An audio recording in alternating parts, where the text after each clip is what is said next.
Hi, Mark here from the Tangent-Bound Podcast Network and host of the flagship show, the Tangent-Bound Podcast. Did you know that we over at Tangent-Bound are always looking for amazing podcasts to promote? And did you also know that we are also proud nerds and geeks of everything from movies, music, gaming, TV shows, and comic books to wrestling, MMA, soccer, and football? Whatever you can nerd or geek out about, we've got it. And if you're interested, we can help you find it. And if you're a show looking for a place to call home, we've got you covered. Side effects may include upset stomach, dizziness, tumors, shakes, and in some rare cases, death from excessive laughter. Though to be fair, it's only sometimes. Other side effects may include diarrhea, gallstones, heart palpitations, and strong desire for cookies on the dark side. Talk to your doctor and visit TangentBoundNetwork.com and see if Tangent-Bound Network is right for you.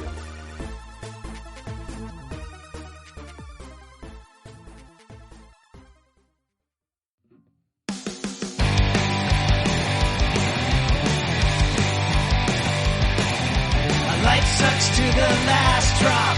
Are you gonna blow your head off? Take good aim and don't forget to duck. A light sucks every Monday and all the way to Sunday, but I wouldn't have it any other way. I don't care how you're doing, what's up or how's it hanging. I'd like to buy this world one last drink. Life sucks all of the time. Stick it up your sunshine, and then you'll see the clouds every day. And then you'll see the clouds every day. And then you'll see the clouds every day.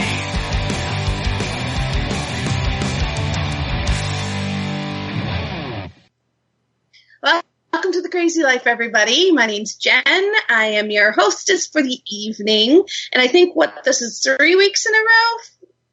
I think I'm getting pretty good at this. Mm-hmm. Showing up. That's not a bad thing. So, everybody, with me as always is Henno and Brian. Hey, guys. Hello. Hi. Hi. Hi. Hi. And full of energy today is Brian. Hello. Yay! Hello, everybody. Welcome back to the Crazy Life. We're gonna talk about. It's not some NPR. Nice... Come on. Sorry.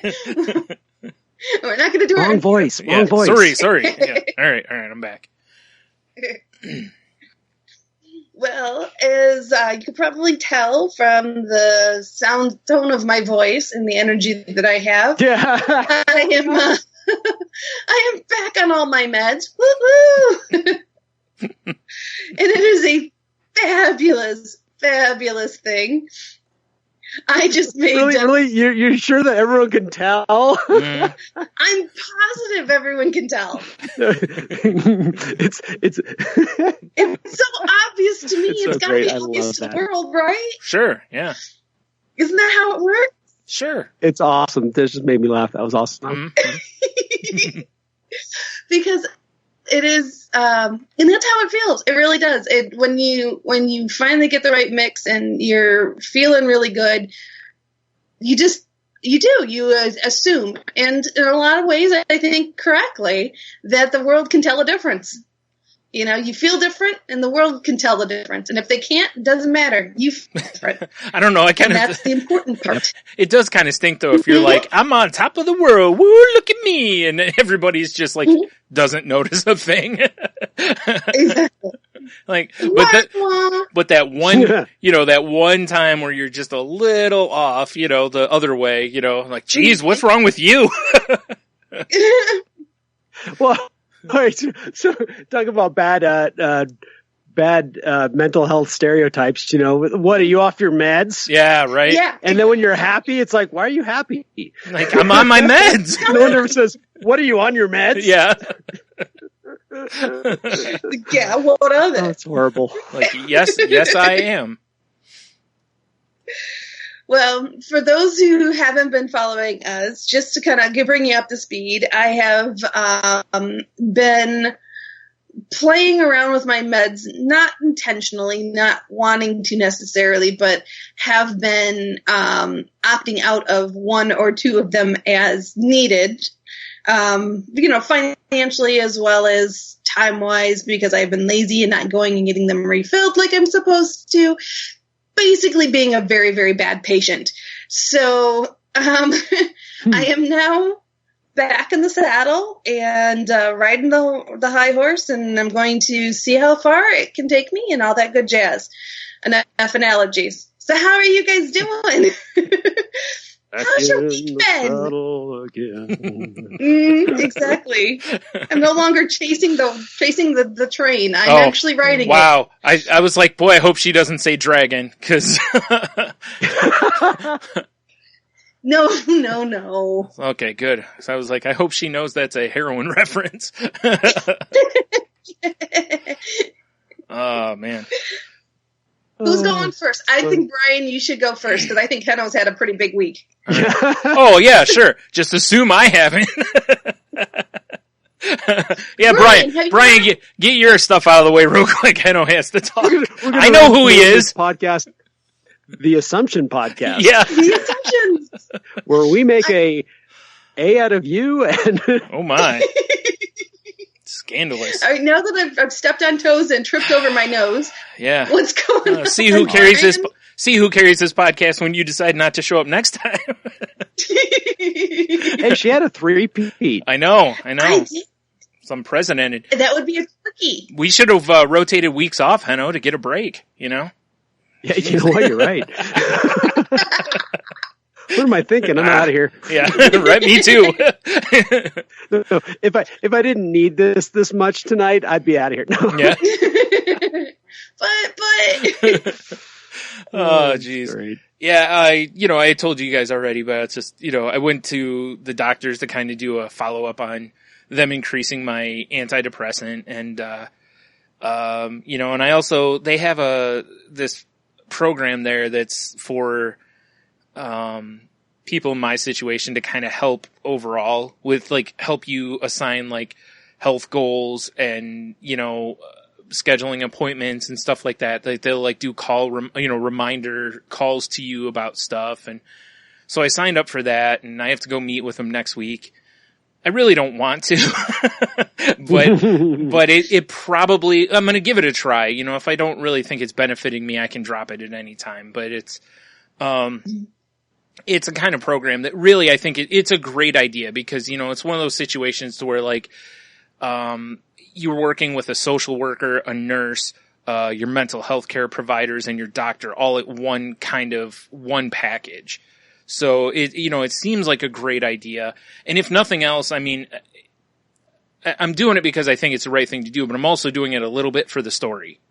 Because, it's one of those things that it's like, if your providers offer this and you're a person who could use these services, by all means, take advantage of them. I mean, like I said, one of the things they offer is, like if you need a ride to your doctor's appointments and stuff, they'll schedule it for you, like that kind of stuff. So it's, it's nice that those things are out there, because I'm sure it's very beneficial to a lot of people. So, and it probably will be for me too, because, probably wouldn't hurt for me to have, health goals and different stuff that, as long as it doesn't feel like it's just pure pressure. And then I'm like, nope,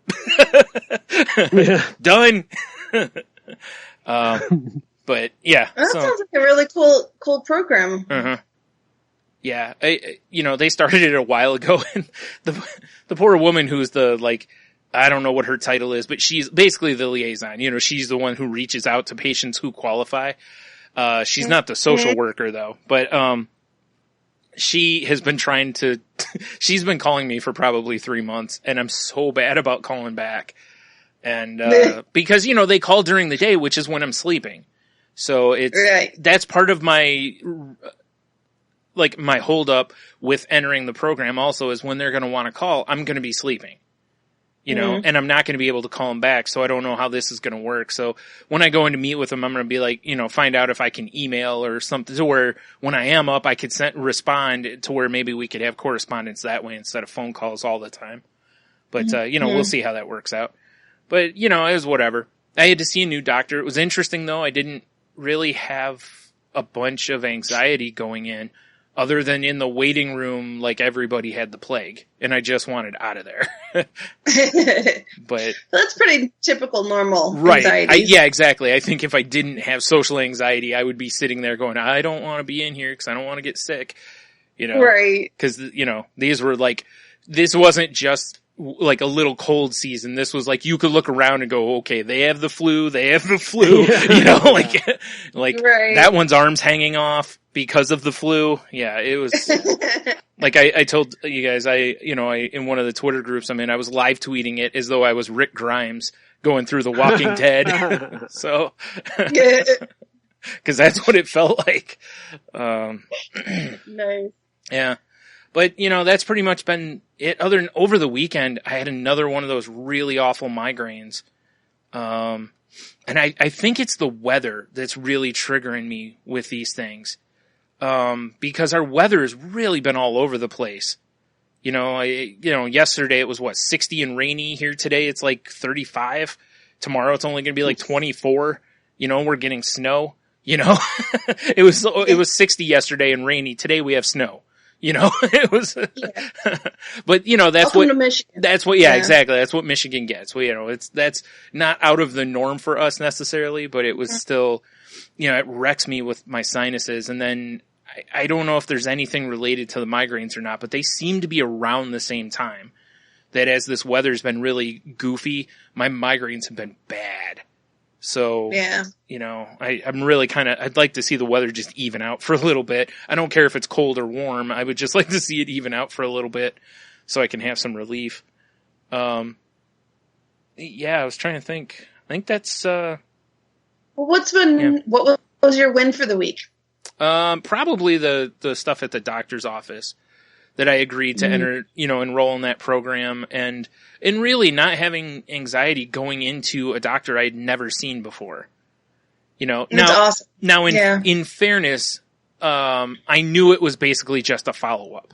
You know, there was no blood work waiting on me. There was no, there wasn't, I didn't figure there was going to be much of a lecture other than, hey, you need to lose weight because that's but, you know, I'm pretty used to that one. So, but it wasn't like that at all. He was super nice and, you know, I really liked the guy, you know, so I don't know if I'll continue seeing him necessarily because I kind of like the other one a little bit better, but it's nice. I do have an option at this point though.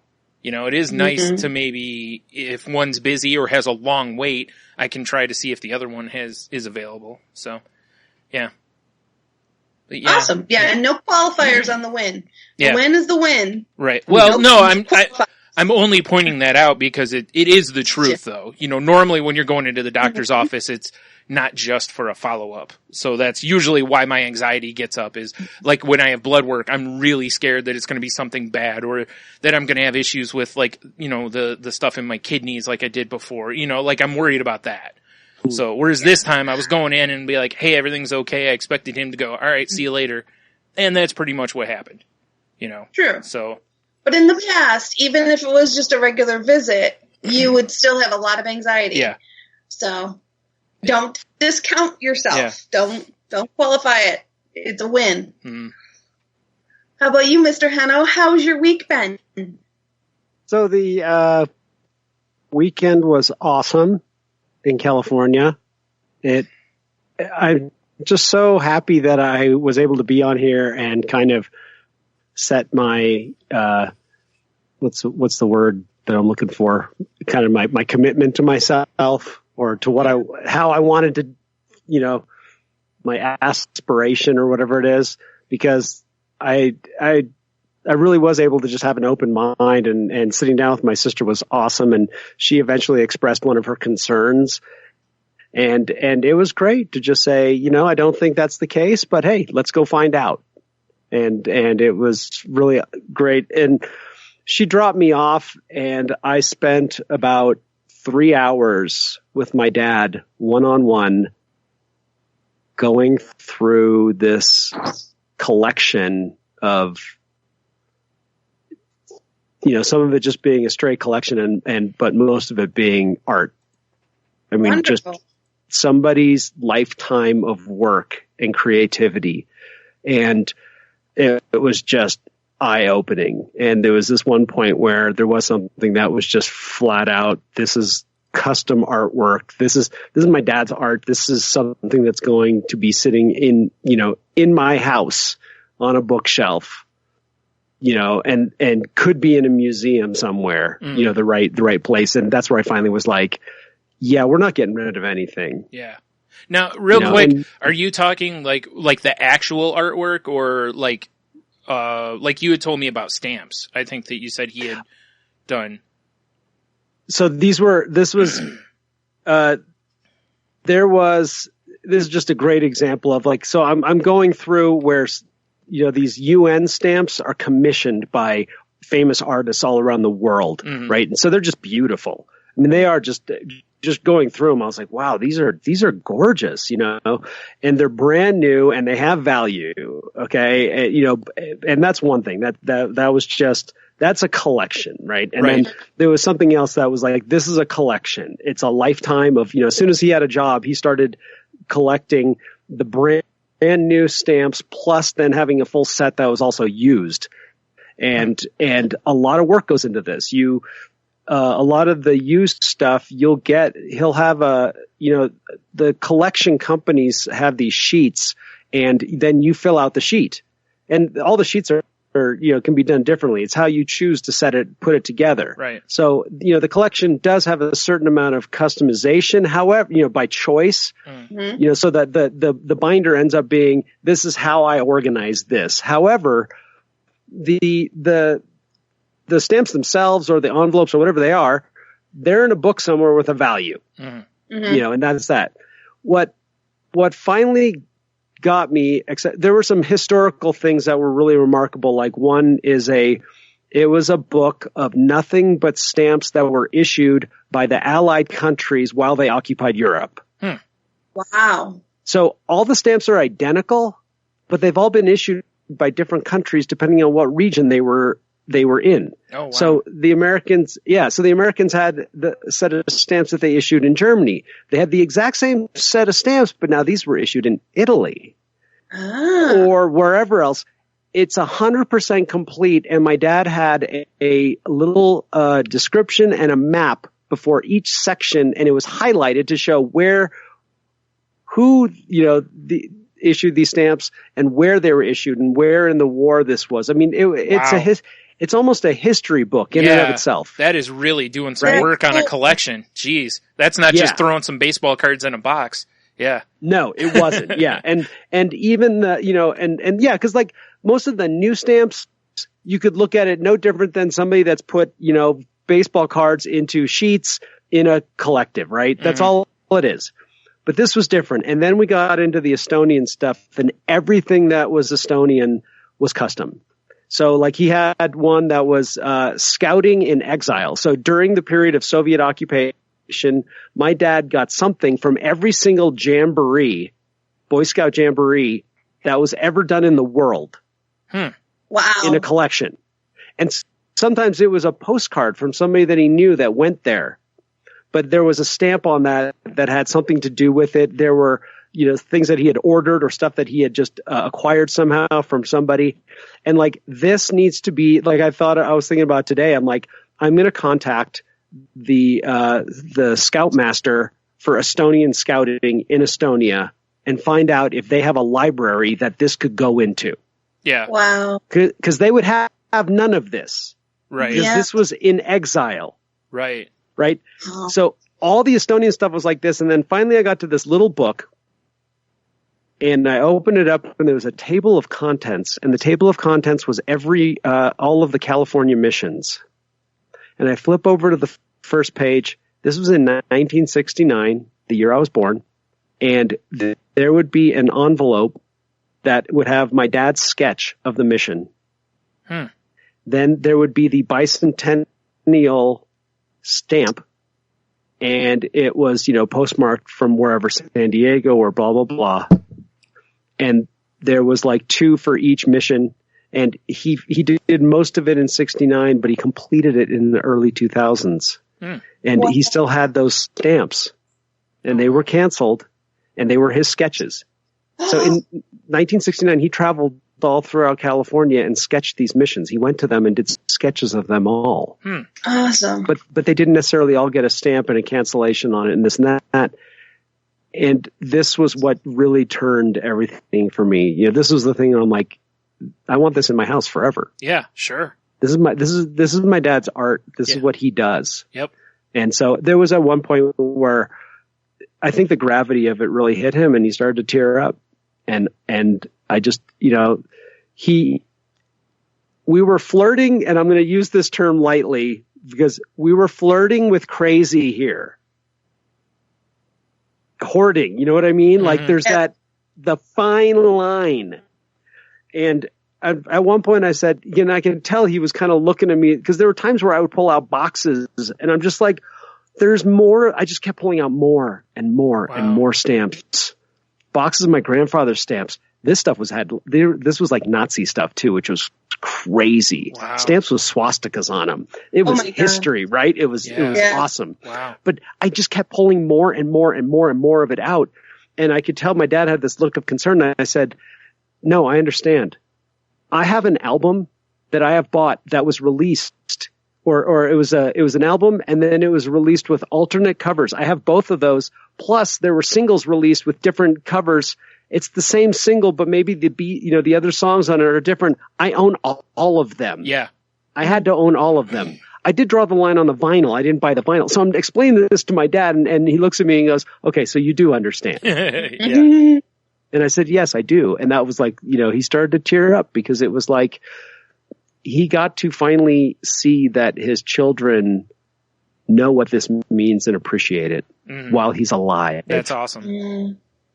Yeah, it was huge. And so in the end, I spent then the next day, the entire day, organizing this whole thing. And when I got to the end of where I was just pulling out boxes of stamps and we were going through them. I actually started to know where things went. And I'm like, I know where I need to put this. I know where this needs to go. He didn't even have to tell me because at this point I knew the collection. Right. And it was amazing. And, you know, they just kept thanking me and they said, you know, cause he's like, I won't touch it. And I said, no, I hope you do touch it. Yeah. I hope we get to finish last year's, you and me, the next time I'm home. And I hope you get to finish some of it with my nephews. Yeah. I hope you do get to go in cause he owns all of 2016 stamps. Just the sheets to put them on aren't available yet. They'll be available maybe next month. Oh, okay. And I was like, get the sheets. We'll finish it. Yeah. But we'll finish it together. Right. That's awesome. And it was a huge deal. And so, you know, from there I went and visited my friend in Sonoma County. I had just a great time. And then I went to go get on a plane in Sacramento at 3:00. And evidently there was a rainstorm in San Francisco that was just stopped everything. And by the time I got onto the plane to go to San Francisco, I knew I was going to miss my connector. I'm like, okay, I can either fight with everybody in San Francisco looking for hotel rooms or I can just get one here. And so when they did, you know, like, is anybody willing to get off the plane and take a taxi? I'm just like, yeah, I'll get off the plane and you can give me a hotel room. Yeah, right. And so I flew out the next morning at 5:20. So I was up at 3:30, didn't sleep. Nice. You know, like when you're just, I was in bed, eyes closed, mind wasn't racing, but I wasn't sleeping. You know, I almost stayed up the whole time. And here's the best part. I get to Boise. No, you know, it was no problems with the flights, everything like that. I get to my car and the battery's dead. Oh, jeez. So I get out of the car just to even see if it's like the headlights are on. Door closes, locked. Oh, jeez. Key in ignition, wallet on the center console. Luckily, phone was in pocket. It was like planes, trains, and automobiles. Yep. Nice. Yeah. So anyhow, I eventually got home and got settled back in and back to work, and I've had a really great week. And it's just, you know, I'm you know, just like with when we went to Chicago. I'm still carrying the good vibes with me. Right. Yeah. That's what I was going to ask is if that, you know, pushed you through the week, basically. Yeah. Oh yeah. There's just nothing to compare. It's a level of it was the familial connection that I think I needed. I think we all needed it. Yeah. You know, I think this was cathartic for all of us. Well, that's great. To just kind of to do this together and really and go. And it was also an acceptance. This is reality. You know, this is the reality here. It's like this is going to be left to us. And would you like to be able to go through it together, or would you rather have it would you rather inherit it later? Yeah. Yeah. And, you know, like now I know everything that's there. I know every bit of it, and it was worth every minute I spent doing it. So, yeah. Taking a vacation in someone's passion is truly probably one of the best gifts someone can give you, is to really open their heart and bring you into what gets them going. You know, that's their passion. That's their love, their great, you know, works of the work, you know, of their life. This is what they've been working towards. Especially sounds like your father has been working on this his entire life, and bringing you into that. Yeah, I can't even imagine how powerful and meaningful that had to have been for both of you guys. Mm-hmm. That's an amazing experience. Well, and not to mention it carries on too a little bit, because you said, you know, some of the stamps were your grandfather's. Did he pass it to your dad, or did your dad just inherit it and then decide to do it himself? Do you know? No, because at the last I found, I mean, there were books and stuff stored everywhere. None of them were together. And I would all of a sudden start looking under a pile, and I'd find this one that, like, it had like a, you know, like you took a photo album and you wrapped it in just like some blank paper or something, you know. Yeah. Mm-hmm. Like, yeah, and so I pull out this thing and I opened it, and I'm like, oh, wait a minute, this is my dad's. So these were the stamps that he did with my grandfather. Yeah. So the last few books. So I found my grandfather's albums and these ones that my dad had done with my grandfather, because they used the same materials. They were the same ages roughly.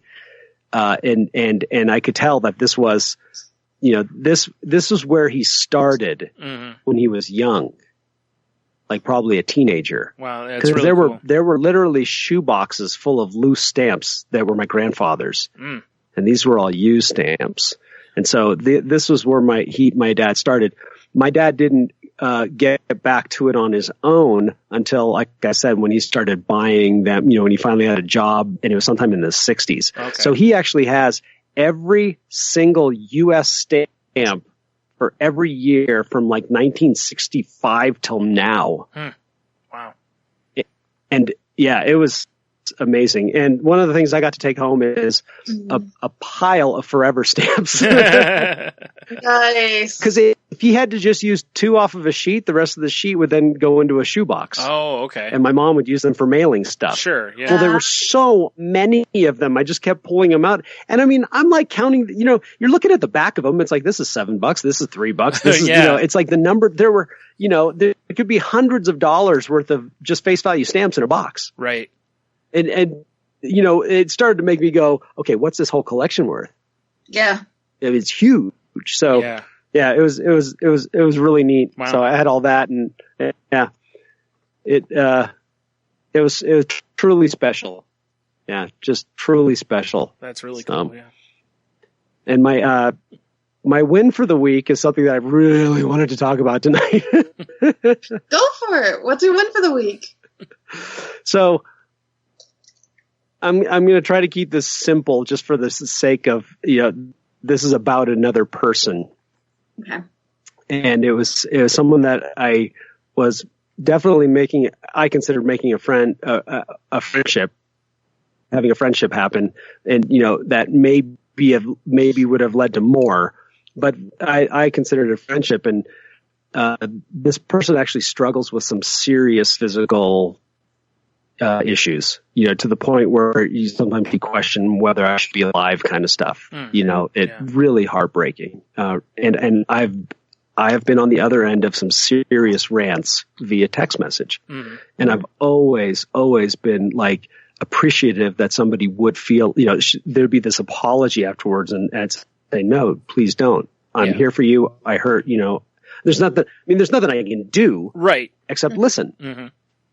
Which is funny because, yeah, exactly. It's funny though because, saying that, even though I know you don't mean it that way, it minimizes what it is though. And having someone to listen to you is such a valuable resource because so many people don't really want to listen to you.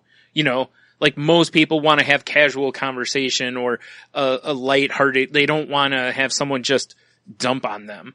You know, or really open up to them because a lot of times it puts you as the listener in a really awkward position for X amount of time, you know, because you probably can't say anything that helps it, you know, and all that. So, you know, but yeah, and like I said, I know you weren't meaning it that way. I just want anyone listening to make sure you don't minimize how important being a listener is. You know, it's huge for some people. I've had people to where I'm like up to my, you know, in fact, what was it? 2 weeks ago, I told Henno, you know, him and I had a conversation and I even, you know, told him, I was like, I haven't told anybody else this, you know, and it's when you do that kind of stuff, it's such a weight to get off of you to finally tell someone else, you know. And I appreciate you saying that because that's how I feel about it. That's something, you know, I don't want to, you know, I guess I feel proud of the fact that I have the willingness and the compassion now to do that. Yeah. I want to be there. If somebody just needs to unload and just have me listen, I'm there. Yeah. Right. You know, that's it. It's really a big deal. Mm-hmm. And there would be times where, you know, sometimes when you take a lot of medicine, it can affect your memory. Yeah. And there would be periods of times where you know, I would get told that I didn't communicate something and I'd go back through the text and I'd be like, well, you know, I could read that I had, but it's not important. Mm-hmm. You know, it's not important. It's not, really isn't. It's like, you know, what do you win by pointing out that you're right at that point, you know? All it proves is you can be a jerk. So, and I just let it go. Yeah. Yeah. Yeah. Yeah. So we got to a point where I was just being I was having some fun. I was doing something kind of silly and goofy. And, I felt like I just kind of got shot down. And I was like, okay, so I stopped communicating after that. I was like, you know, I'm just trying to be fun, right? Yeah. You know, it wasn't anything more. And so what ultimately happened is when I finally heard something next, it was assumptions and somebody taking my inventory. And I reacted really poorly to it. Which is easy to do, you know, anytime somebody kind of does that to a person, it, you know, you kind of can fall into, you know, that defensive area really fast. Really fast. But here's the interesting thing. I wanted to go offensive. Yeah. Because, you know, there are very few people that get to take my inventory anymore. Yeah, right. Right. I've learned to do it myself quite well. It's part of my 12-step process. Mm-hmm. It's a daily thing to do that. And unless I open it up to you, and I open it up on this show every week, mm-hmm. you know, there's nothing better than having my friends call me on my stuff. I'm always good with that, but it's within this open forum where we've decided that this is okay. Exactly. It'd be no different than if you were in therapy. Yeah. Yeah. Yeah. And so I just kept writing something because, honey, you ain't perfect either. Yeah. Right. And I just bit it off and I bit it off and I bit it off.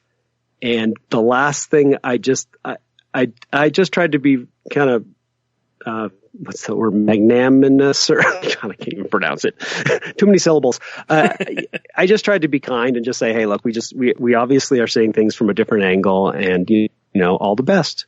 Yeah. And the last thing that came back to me was, my inventory again in a judgment on me. And all I could say was like, that's what you have to add. And I just said goodbye. And it was like, delete everything, delete this, delete this, delete this, delete this, because no, but my win for the week is restraint of tongue and pen, because, oh boy, did I, but then I'm no different. Yeah. It's like, I want to treat people how I want to be treated. And the one thing is you don't get to inventory me. Yeah. Yeah. You can ask me questions if you want to find out a little bit more, but if someone, it's something I guess I'm not used to anymore. I used to walk right into this stuff all the time. Yeah. My intentions were not very good before. And in this case,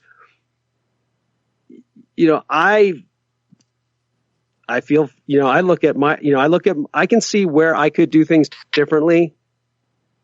But the main thing is to have my intentions questioned and my motives. Yeah. After just trying to be a good friend, it was like, you know what? I have good friends. I don't need other ones I don't need these ones. Right. But it's still hard for me because it's a tough thing, but I was really happy that I was able to keep my mouth shut, even afterwards I'm still like, oh, there's stuff I want to say. Oh, but you know what? It feels so good not to. Yeah. It was so much better to just say, you know what? That was the line and I'm done now. Yeah. Mm-hmm. And I don't need to engage. I don't need to continue this. It's that whole thing of like, it's only a tug of war if I pick up the rope. Yeah, exactly. And I just dropped it and walked away. Yep. There's no tug of war here. And it's just a good reminder to me that, realistically, I was done with it. After a couple of hours, I had a nice drive home to process, and that was it. I'm like, I'm good. Yeah. That's awesome. Yeah. It takes a lot of effort to be able to do something like that. It does, and I'm glad I've been shown. I'm glad I've been shown the wisdom in doing so. Yeah. Yeah. By other people who have said that this is better. I'm better when I do it this way. People showed me, and I believe them. I look at them and I go, wow, that person's pretty darn happy, and that's how they do it. Yeah. Yeah, because at that point, you let it go. Like, instead of carrying it and, like you said, making it into a tug of war or, picking up resentment and back and forthing it, it's, and you weren't trying to exert control over a situation. You weren't trying to just be right. You weren't trying to, you were just like, enough, done. And you walked away, and that's. Yeah. And the funny part is when you actually try to do something polite, and they still come at you, and I was just like, "Whoa, wait a minute! That was it." Yep, that's usually where I'll draw the line too. It's like it's one thing if I'm like if I've got my excuse me, because we always like you said, we all have our part we've played, but it's like, look, if I instigated something and then someone comes at me, hey, that's that's one thing, but when I'm being nice or doing something like that and someone else is coming at you, it's like, I'll give you a quick chance to kind of like take that step back and recognize that you crossed the line. But if not, then it's on me. I pass in Magic the Gathering. There's each action that happens, there's a passing of priority, right? So if it's my turn, I have priority first. Whatever I do, you get a chance to react to it. So that's when you have priority. And life is the exact same way. Like in that, they made that thing. You, instead of, going on the aggressive side there, just were like, no, you know what? Well, it's in my court. Here's my move. See ya. Yeah. And my move was honestly like, hey, it's okay. It's all right. Right. We don't, Yeah. Like you can have the ball. I'm still going to go home. Yeah. It's like, we can agree to disagree. Yeah. And then evidently we can't. Right. Yeah. It's like, so, and I don't bring this up to air somebody else's dirty laundry. Right, That's not the point. Sure. the point is to discuss this idea of like, wow, I feel so much better in the end when I can restrain myself and hold myself to a higher level where I will do everything I can to take a higher road. I don't need to take other people's inventory. Yeah. I don't need to tear other people down. Right. Well, and again, like really, what good does it do if you do it? I mean, you could, some people may go, well, you're standing up for yourself, or it's like, no, it's one of those where, you pick your fights. Like, is there anything for me to gain in this? And I don't mean that in a selfish way. It's just like, is there a win here? And if not, why am I fighting for it? Like there's other things I can win at, like you said, you have other friends that when you call them, you talk to them, there's a rewarding back and forth and the relationship, pays both people, equally the way it should be. Like, why would you continue being in one where, like you said, they're just going to take inventory on you even though you're being nice? It's like that, the scales are way too off on that one for it to be a good friendship for very long, Yeah. So, and there was one thing with, if somebody, we all make mistakes. Mm-hmm. We all get hurt. I can play the victim. I need to look at that. Am I playing the victim here? Yeah. Mm-hmm. Am I, the main thing is I don't want to lash out at somebody. I'd rather give benefit of the doubt. Yeah. I'd rather, not go, say things personal. Yeah. Keep it to the situation. These are things that I'd like to do, but I'm okay if it happens to me every once in a while because, hey, we're all not in the right place at the right time. We're not all right sized for the situation. And so there are these moments where we're the wrong size for the situation. Mm-hmm. And every once in a while that comes to me. And so I try to give the benefit of the doubt there because, the next time I'm the wrong sized, I hope that someone will do that in exchange for me as well. Yep. Well, and that's what this really comes down to. And not to mention, as we get, when we're younger and you're in a relationship, like a friendship or whatever, and it ends, like you a lot of times will grasp onto it. Like you don't, you want people to like you. You want this to happen. And as we get older, a lot of us realize that even though, friendships are important, but you realize that good friendships are important. Like you start getting to a point to where you can start looking at some friendships and go, I'm okay if we don't interact anymore. Like, not in any mean way, but it's just like, our ships crossed and we're going the opposite ways. It's just, maybe at some point we'll circle back and, be fine. But like right now, it's okay that we're not friends anymore, or we don't hang out all the time. And, it's like, sometimes things just run their course and that's okay. Like we've talked on here before, sometimes things are only meant to be for, someone's put in a position, basically you're right where you're supposed to be for 6 months, but now you're supposed to be over here and that other person isn't moving with you. It's like, well, sorry, but I'm going over here, so, and it's okay. Yeah. And it's a life lesson to really get comfortable with that being okay, because it takes a long time for you to not see that as a reflection on you, that like, I'm a bad friend if I this, or they're a bad friend if it's like, no, sometimes it's just, you have to go, I think college really generally is where people first start getting that because you go to different colleges, you really start growing away from the people who you've been in classes with, all that time, or your real close friends a lot of times are, hey, I'm going to California, and it's like, wow, I'm staying in Michigan, like, okay, One of the things one of the things my last relationship, when it ended, I didn't feel I handled it with grace and dignity. Mm-hmm. I feel like I did some things and said some things that were not graceful and were not dignified. And I kind of vowed to myself, or at least, encouraged myself to try to not do that again. Yeah. And to be able to look back and say, all right, yeah, things didn't work out. Whatever relationship it is, like you said, it could be a business relationship, a friendship. It could be something with a band. A great example was Angela and I with the podcast. Yep. Mm-hmm. We both handled it with dignity. Yeah. And grace, and we're still friends today. Exactly.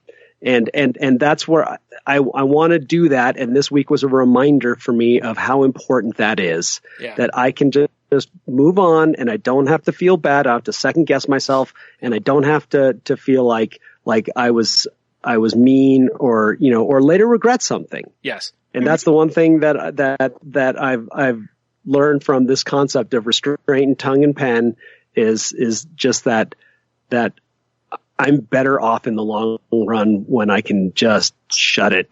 Yeah. Right. And it's so tough to know when. Exactly. It goes into our topic of the day, which is, when is it enough? One of my favorite lyrics from a song is, "Oh no, I've said too much, but I haven't said enough." And it's from Losing My Religion. And so many people are confused by it. And I don't know, obviously, the singer and the writer. So it's like, I can't tell you if this is what they meant, but this is what it means to me. What it means to me is, so often we say so much and we use so many words to get our point across that we lose our audience, that they don't hear what we truly are saying, and they're not getting our point, they're not hearing us, and we've lost them. So it's, oh no, I've said too much, I've said too many words, but I haven't said enough for you to get my idea. And that kind of underlines what I wanted us to kind of talk on today. And your story is a perfect segue, into it. Wow, that's really, I've never thought about it in those terms. Yeah. Of where, all I'm doing, basically, I'm talking to a brick wall, and there's nothing coming back. So what do? I turn up the volume. Yeah. Yeah. But there's really no point. Right. Brick still doesn't understand. Yeah. Brick still brick. Yeah, exactly. They're no longer listening. They've gone past listening. Now they're just forming their thoughts to respond back to you. Yeah. They're waiting for their turn. Exactly. Yes. They're waiting for their turn. Yeah, exactly. It's the difference. They might be here. Yeah, it's the difference between that. Are you hearing that I'm making sounds versus are you listening to what I'm saying? Yep. Exactly. There's a difference. Yep. Exactly. Totally. And it's so tough because I struggle with this. I mean, even when I remember the moment that I got engaged, afterwards, my reaction was obviously excitement and joy. And, I was crying and I was overwhelmed. And I asked my female friends that were there with me, I asked them, I'm like, you have to tell me, is this too much? Am I over the top? Am I not enough? What, is this the traditional reaction? Is this typical? Where am I at? Because I have no litmus for this. I have no test. I've never been in this situation. And their response was, your reaction is perfect because it's your reaction. Yeah. So, and it's kind of the two sides of things. It's like, you're going to have your reaction, and your reaction is your reaction. And that's what makes it okay, because it's yours. But on the flip side, when do you take that reaction too far? When do you need to restrain yourself and pull back and hold back and say, okay, I've reacted, but now I need to stop reacting and I need to step away. Yeah. Sounds like you made that a really good judgment call for you, Hanno, in your scenario. But is there any tips or tools that we can offer to our audience to maybe help them see things, see situations that they're in differently, to help give them kind of a heads up when it's maybe time to step away? I think the one thing that you just hit on is one of the key things that I've worked on, and it comes back to that idea, the difference between a character defect versus a shortcoming. And it's like the character defect is my reaction inside. Yeah. Right.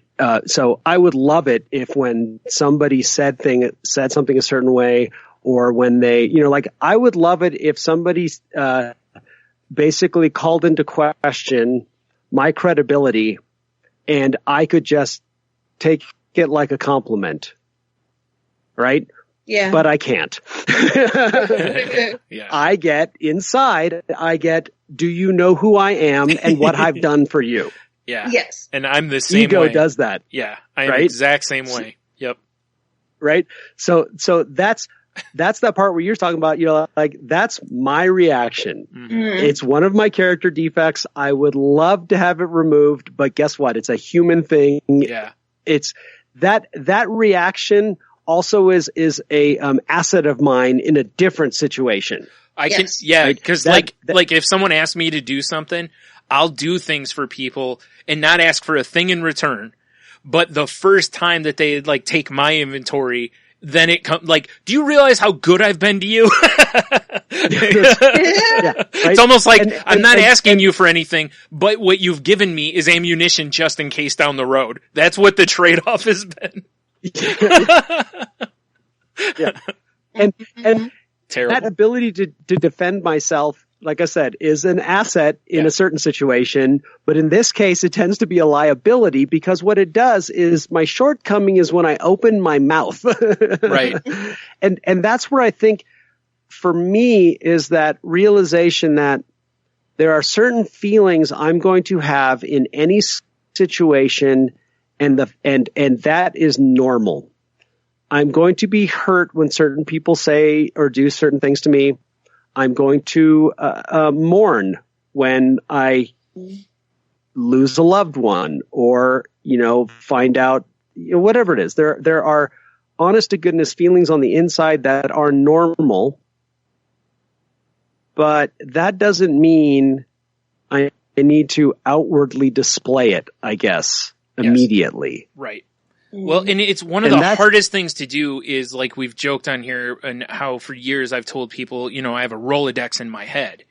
That the comment many times that people get from me is not the first thing that comes to my mind. It's usually the third, or, like, cause I dial it, like, is this appropriate for the audience? No, move to the next one, until you find what fits. And it's really difficult to kind of stop and do that when you're in the heat of the moment, And, listen, I'm as guilty as anybody out there of not doing that many times when I should, but I try really hard not to, because for the same reasons you've laid out, through the show. Yeah. And it's that the one word that I keep, coming back to is pause. Yep. Yep. So important. There should be a minute really between is. your brain and your mouth. There really should be a good full minute.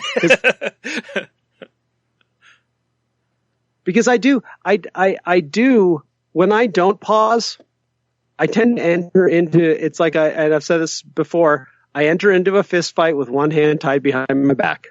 Mm-hmm. Mm-hmm. Except I'm not in a fist fight, I'm in a verbal, dispute, whatever you want to call it, altercation. And I will say things that somebody can easily turn back around on me. Yeah. I will walk into hypocrisy.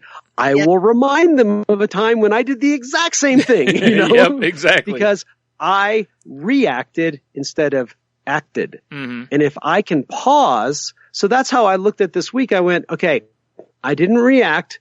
I acted. I took action.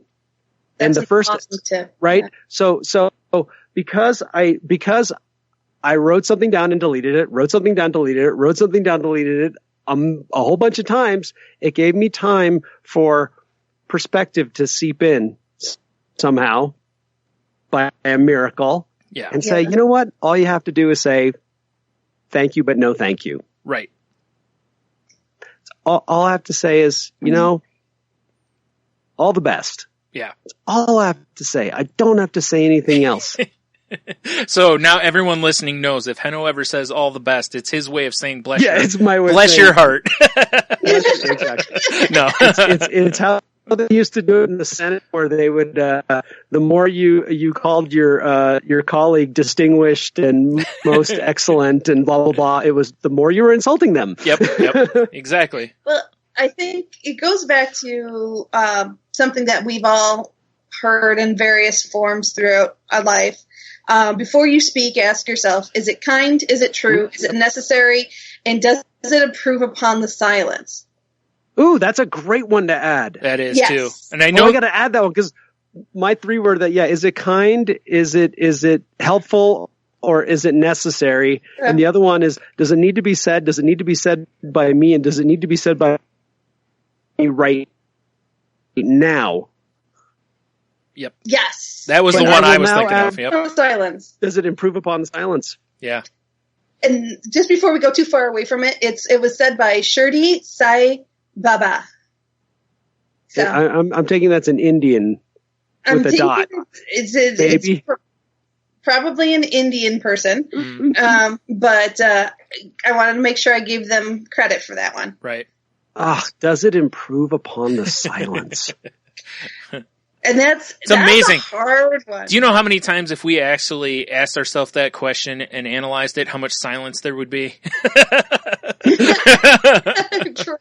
And maybe there should be. Yeah. Most of the time, no, it doesn't. You know, that's actually, that's also a really great tip as a listener.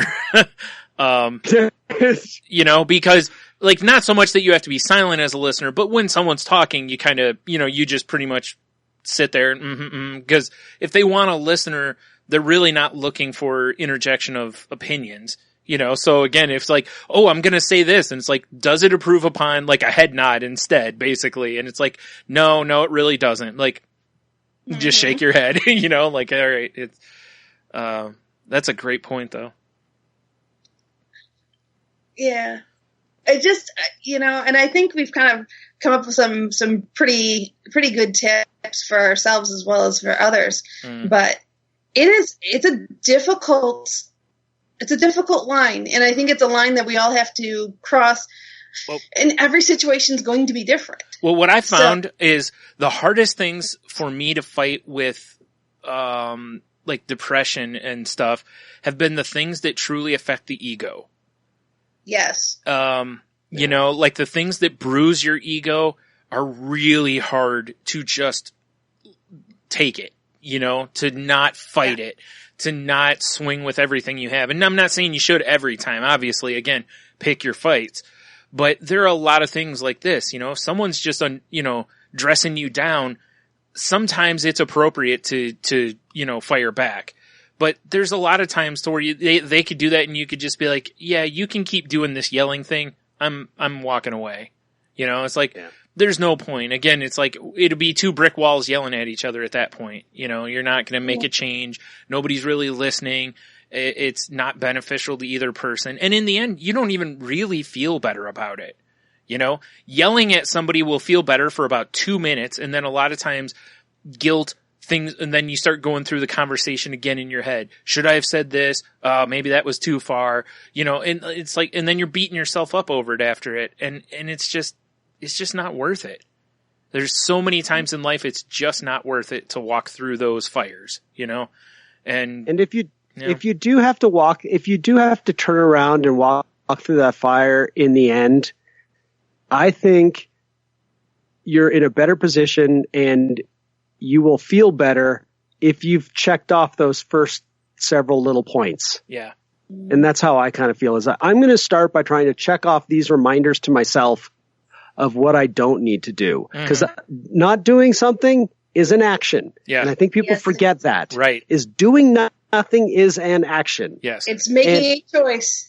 It is. It's a choice. And so I feel like if I've gone through those all in a row and things still aren't working out quite right, and I do need to turn around and open up a can. Yeah. I think maybe I'll feel a lot better about it, and then I really will have found that place where it's enough. Yeah. Mm-hmm. I'm done. Right.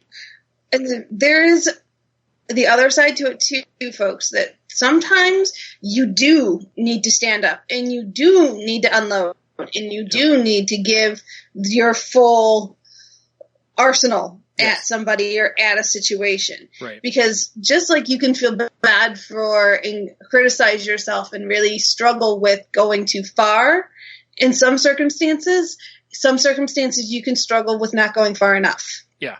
And you know what, Jen, you said something very important just there. Be open up the can on the situation and not the person. Yeah. Yes, the situation. And that's really true. And I think that's something that I think ultimately I would like to be able to do is the situation is worth attacking or worth remedying. I can't change people. No. Mm-hmm. I really can't. So there's really no point in attacking a person. Mm-hmm. And this way, if it's a situation, if I go at the situation, then I'm also in a way acknowledging my part in it, because the old phrase, it takes two to tango, is true. Mm-hmm. There is no situation there is nothing that I've played the victim on where I was not holding that rope and playing tug of war also. Right. Mm-hmm. If I try to say I wasn't, I am being completely disingenuous because I was there. Yeah. And other than like being abused as a child, there are very few things in this life that I did not actively participate in. Exactly. Yep. Mm-hmm. When it comes to resentments and things like that. I mean, I was there. I'm sure I did or said something. And I think when I acknowledge the situation, I'm then acknowledging my part in it a little more than if I just go after the person. Right. And don't misunderstand what Heno's saying there, in that he's not asking people to absolve other people of their blame. He's just saying, make sure you take full inventory of what part you played in it, because sometimes, listen, there are some times where, again, you know what? It's like, look, if somebody berates you for an hour, my takeaway from it has been in the past. Sometimes I'll be like, why did I stand there all that time? Why didn't I just walk away? Or why didn't I say something, whatever runs through my head. But it's, and again, it's not that I'm assessing blame to myself, but it's more just like, why did you take that? Kind of a situation. And because if you're going to stand there and take it, they're going to keep dishing it, so it's like, why didn't I either fire back, or why didn't I just go, yeah, I'm done here, and walk away, Well, because, so this whole idea of like owning my part in something this is part of my recovery. Mm-hmm. And I'll tell you what, it has illuminated the quality of my friendships. Yeah. Like nothing else. Mm-hmm. Because I will take my part, and the more I do it, the more I realize, wow, this person never does that. Wow, this person never does that. I will continue to own my side of the street, and after a while, you start to realize who are the people that also do it. Yeah. And I realize that I want to be around those people more than I want to be around the people that don't. And it's not that there's anything wrong with them. It's just that's their experience. Well, what you're going to find though is that you're going on a certain path, and people who do that are essentially moving that same direction. People who don't take responsibility for things or realize their own part in things, they're not really looking to be on that same path as you. So no, don't get me wrong. It isn't that they can't also be going the same direction, but you can start looking for, you really start looking to see, are they moving the same way as me? Or are they somebody who's going to hold me back? Are they going to, it's a good tool for assessment, And like I said, one of the hardest things about trying to help myself with mental illness has been to look at situations and go, I'm not going to be part of this anymore. And unfortunately it may mean, relationships get kind of, set aside or whatever. But like we've talked before, it's essentially, it's the positive narcissism, I have to be selfish here because I'm moving in a better path for me. And if others don't see that this path is good for me and want to help me along that path, then I maybe don't need them along the way. Maybe down the road we circle back, but right now our paths are just going different ways, and that's okay. It's may hurt, but it's okay. Absolutely. Well, with that, I think it's about time we start wrapping up. You guys are good with that? Yeah, it's a great conversation. Awesome. Thank you. Yes. I just love it when we mutually learn from each other, or something just pops up. It's like a little light bulb. I love that. Yes. It's a really, really good episode. I'm very happy with it. Great conversation, guys. Oh, can I vent something really quick? Yeah. I want to slap anybody in the face that calls their neat freakness OCD. Oh, geez, yeah. Because you're not. Yeah. If you want to hear more on that, we have an episode all about saying the right thing. Oh, I heard it today and I almost lost my noodles. I was like, oh, you did not just say that. And here's the reason why is because I actually know someone that suffers from true obsessive compulsive disorder and is medicated for it. Right. You do not have what they have. No. Yes. And you have nothing even close to it. And I'll say this. And if you knew what they had and experienced it, you would never say it ever again. No, because it's not being a neat freak. It's horrible. It's imagining that if you go outside, someone's going to kill you. Or if you don't do certain things, things will happen to you. It is a real, I don't know how to turn it. It really is the thing that was explained. Go. It's having internal pain that the only way that you can quell this pain is by repetitively doing something that eventually it even stops working. Yes. That's how it was explained to me. And when I heard that, I went, wow, because I can relate to that from like when I had a relationship end and you have that internal pain that you would do anything to make it stop. Now I chose to drink, but some people for some reason need to flip light switches over and over and over and over again because they are in inside pain. Yeah. And it was like, and after I heard that, I was just like, if you say OCD, I'm going to kill you. Because you're not. Make sure you are using the appropriate words for things. Check out that episode for sure. Thank you for letting me vent. Yeah, I was just trying to find that episode, but I can't remember what we called it. Cause I also know there was one episode where I pointed out, and you know, there's a bunch of great podcasts out there also where they really get in depth with people on, you know, different mental illnesses and such. And I think, I can't remember what episode. Again, it was on one of ours, and I know the link's in our show notes. But there was an episode of, I believe it was the Mental Illness Happy Hour, or it was Wrestling with Depression. I can't remember which one, where they had somebody on there who has OCD, and they go super in depth in it. And it was, I mean, it totally changed the way I look at OCD. Like Henno said, because you don't know, like, unless you know someone with it, you don't have a clue what it's about. You know, and, and now this person had a pretty severe version of it. And of course, like with a lot of things, they all affect people differently, you know, but it's still the idea that, or, you know, my trigger has always been, you know, people who say that they're depressed when they're sad.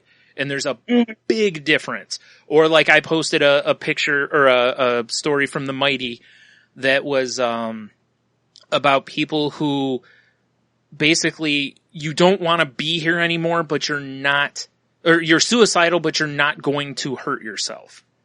You know, there's a big difference between not wanting to be alive and being suicidal.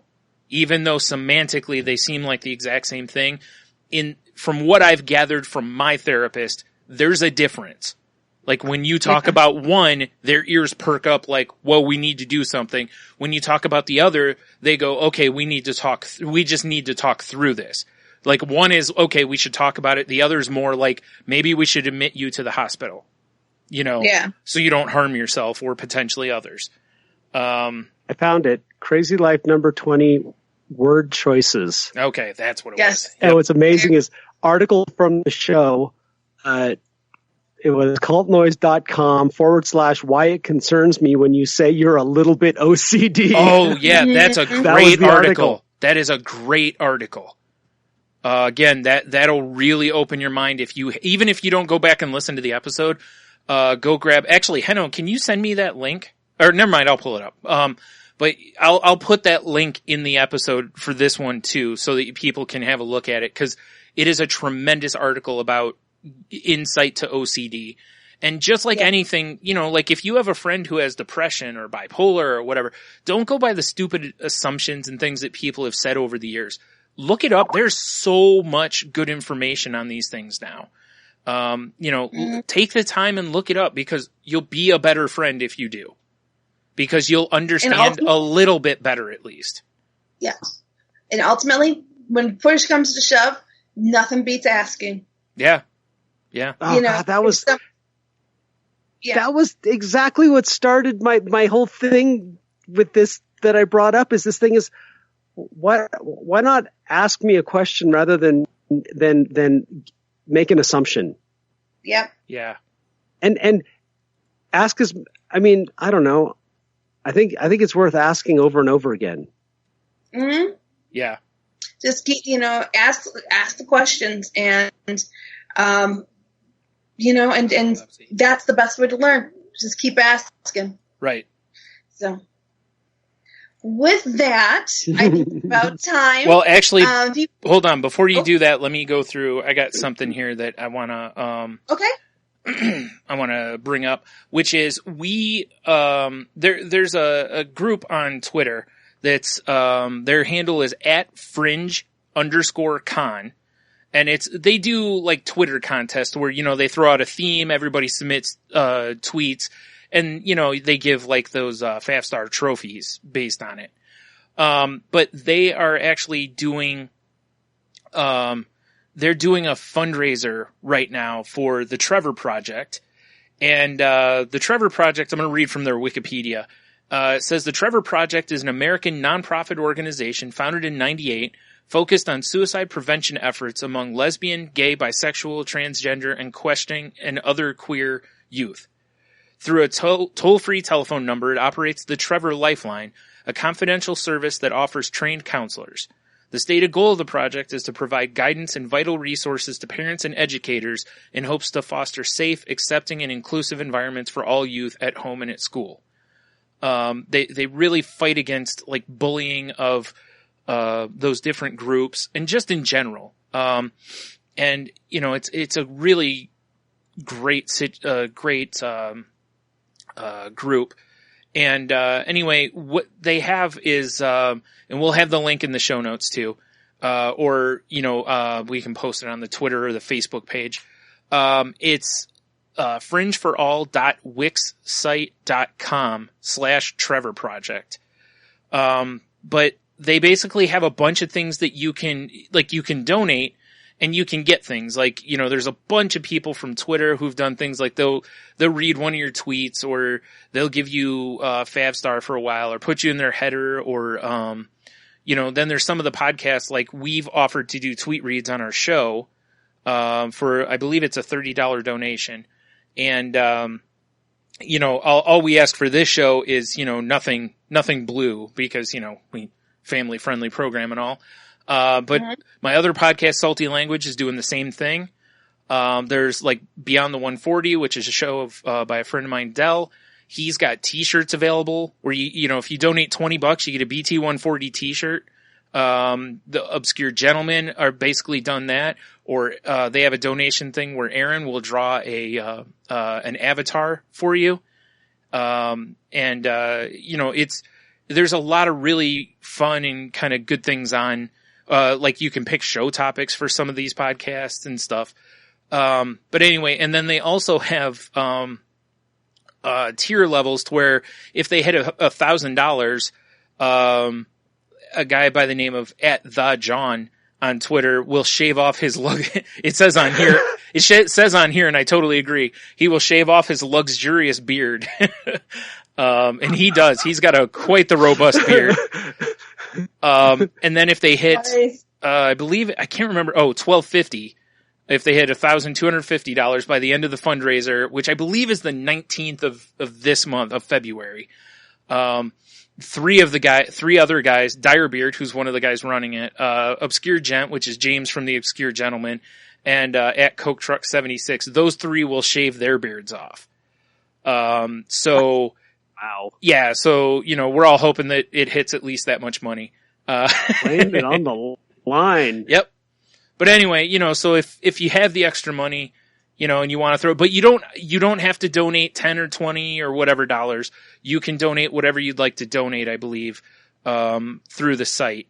Or you can contact them, I'm sure, if there's not, there's a donate button right at the top. So, as far as I know, you can donate any amount. So whatever you can helps. And, and like I said, we got behind it because, it fits with what we're talking about anyways, inclusion, not bullying people, being aware and sensitive to other people's situations and feelings. So, life's hard enough on its own. Nobody needs to make it harder, So, yeah. Exactly. That's awesome. Yep. All right. That being said, no more interruptions? No, I got nothing. No. All right, cool. I just want to make sure we got it No, all I was like, out. I don't know what you're waiting for. Like, Important. no, I just had that one. Yeah. The host lays down the smack. I know, right? Jeez. No, I tease, Hostess, but sorry. those are really, really good things that I want to make sure that for sure we get out there into the ether, shall we say. Yeah. So that being said, if you want to continue the conversations with us, you can reach out to me via Twitter at Jen's Crazy Life. That's Jen with a G. You can also reach us via our website at the Crazy Life Podcast at outlook.com or our website at thecrazylifepodcast.weebly.com. And for you, Henno, how can they reach you? Find me on Twitter at Ida Henno. You can find me on Facebook, Henno Heiter. Awesome. And Brian? You can find me on Twitter at, you can find the show on Twitter also at the Crazy Life Pod, which I'll post when new shows go up. And I'll probably tweet out the links that are in the show notes also. I'm planning on putting them on the Facebook page too. And the Facebook page is, facebook.com/groups/Crazy Life Podcast. You can find me on Twitter at Stunami. You can find my other podcasts at salty_language or at saltylanguage.com. And, a gentle reminder, that show is not safe for work. So, keep it away from the children's, and coworkers probably. Excuse me. And, I forgot where I was at here. There it is.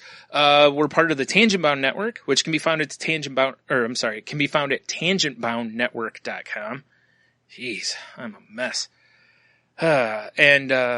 So I also want to remind everybody that we're not, therapists or trained professionals or doctors. And, this show should not be taken as a replacement for therapy or, anything along those lines. If you need help, please seek out professional help. There are a lot of great people out there willing to help, willing to listen. And if you need help, finding a therapist or other resources, we have quite a few of them listed over on the Facebook group. Or go to NAMI.org. It's NAMI.org. They're a really great, foundation where they try to help, people. You can, get you like therapy that therapists, they take like a sliding scale or they work with your insurance or whatever, as well as a bunch of other things. So check that out. And, then lastly, or one of the last things I should say, I always say this and then I go, well, then this. If you're feeling suicidal, please do not act on it. Please call somebody, in your support system or, look at the resources on the Facebook group and call one of the like suicide prevention hotline numbers or, something along those lines. But please do not, don't act on it. You're not alone. There are people out there willing to help you. You just, you just have to ask for it. There's tons of people out there that, care about you and don't want anything to happen to you. And then now, lastly, make sure you reach out to somebody this week. Someone you haven't talked to in a while. Tell someone that you appreciate them. Tell somebody that you love them. Somebody that you haven't. Or because first of all, life's short and you never know what can happen. But second of all, you just never know when that little bright spot might be enough that it could save somebody's life or really alter their day or their life. Maybe they need a win for the week, and you telling them how great of a friend they are to you might be their win for the week. So, and it might be your win for the week at the same time because you were like, hey, you know what? I actually reached out to somebody today. I put myself out there and, out of my comfort zone. Exactly. So with that, everyone, keep breathing, wiggle those toes, and say I love you. It's just nice.